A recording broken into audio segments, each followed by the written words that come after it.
नमस्कार दोस्तों, आप भी अगर सस्ते के चक्कर में आदिवासियों की ज़मीन खरीदते हैं, तो आप बहुत बड़े समस्याओं में फँस सकते हैं।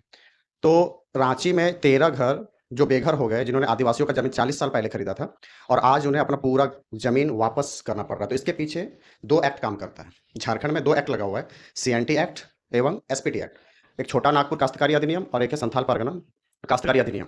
इसके अंतर्गत एक कानून आता है जिसमें भू वापसी के बारे में बताया गया है। अगर आप किसी भी आदिवासी की ज़मीन को खरीदते हैं, तो वो ज़मीन आपकी कभी नहीं हो सकती।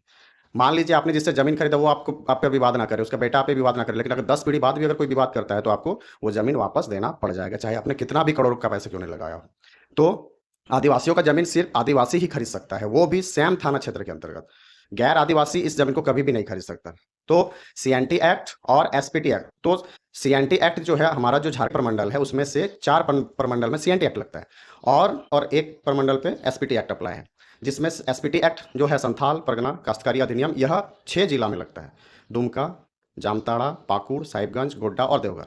तो इन जिलों में एसपीटी लगता है, बाकियों में 24 जिला है जिसमें से 6 में एसपीटी और 18 में सीएनटी एक्ट लगता है। तो इसमें भू वापसी का जो नियम है, इसके अंतर्गत अगर कोई भी वंशज 10 पीढ़ी बाद भी अगर सिर्फ डीसी को सफ़ेद कागज़ में अगर लिख कर भी दे दे ज़मीन वापसी के बारे में, तो आपको ज़मीन वापस करना पड़ेगा। आपके आपके ऊपर केस हो जाएगा, ठीक है? और ये केस जिसका ज़मीन है उससे नहीं लड़ना पड़ेगा, झारखंड सरकार इस केस को लड़ेगी। तो आदिवासियों को केस भी नहीं लड़ना पड़ेगा। अगर सिर्फ़ वो लिखित दे दे तो आपको ज़मीन पर आपकी ज़मीन पर जो केस होगा वो झारखंड सरकार लड़ेगी। तो आदिवासियों की ज़मीन किसी भी हालत में गैर आदिवासियों की हो ही नहीं सकती।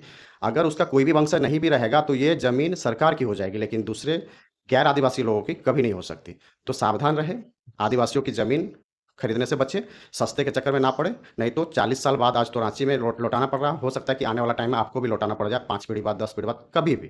तो आदिवासियों की ज़मीन खरीदने से बचें। तो मिलते हैं नेक्स्ट वीडियो में। Thank you.